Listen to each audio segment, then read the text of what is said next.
Hey, I'm Razz. UFC 258's in the books. Kamaru Usman defended his title in violent fashion, but even more interesting and dynamic, I went 4-1 and got back to 500. This is MMA I. So UFC 258 ended up being a pretty entertaining card. I did go 4-1 on my picks, which got me back to 500 for the year.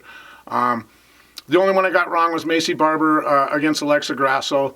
A lot of people are turning on Macy Barber, but you got to remember, this girl dove right into the deep end, and she's only 22.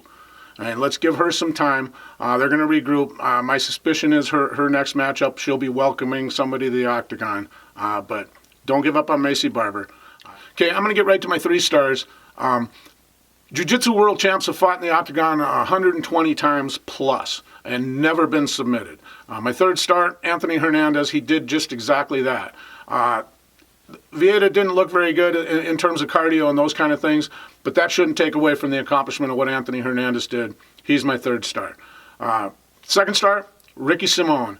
I said it was going to be an exciting fight. I always look forward to Ricky Simón fights. He beat up a really gritty, tough guy in Brian Kelleher. I'm interested to see what's next for him. I don't know if it's a Rob Font rematch or what makes sense, but either way, I'm looking forward to it. Can't wait. It's also kind of weird watching these guys develop kind of a post-fight Twitter friendship or something, him and Kelleher. But my 1st star, Kamaru Usman. It's really hard to take away from what he's accomplished. There's a lot of talk now about him being the best welterweight ever. It's kind of a slight to GSP. But I'm not offended having him in that conversation. He's paving his own path, and he's well on his way. So I don't think it's preposterous to say that he could be, at some point, the greatest welterweight, but still remains to be seen. I doubt very much GSP will come back out and fight him, but hats off to Kamaru Usman. He fought a great fight. So Bellator had their big announcement. They're going to be on Showtime. Yay!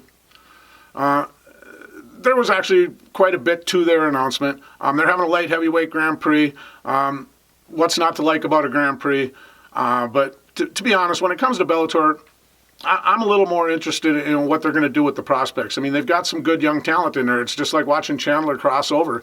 I want to know what AJ McKee's doing next. I want to know what Joey Black Ice is doing next. I even want to see what local fighter Bobby Lee is doing next. The one thing that I'm kind of focusing on now is what are they going to do for Fedor's final fight. The guy's the greatest of all time, arguably the greatest of all time, but I'm big on Fedor. It'd be interesting to see what they're going to do with his last fight. I'll get into Bellator more as their dates approach.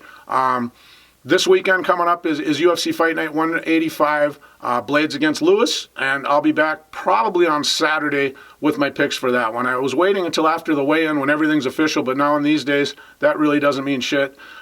Things are still getting whacked, so I'll probably wait till Saturday, make sure all the fights are official. I'll come in and give you my picks, and that's all I got. I'm Razz. This is MMA I.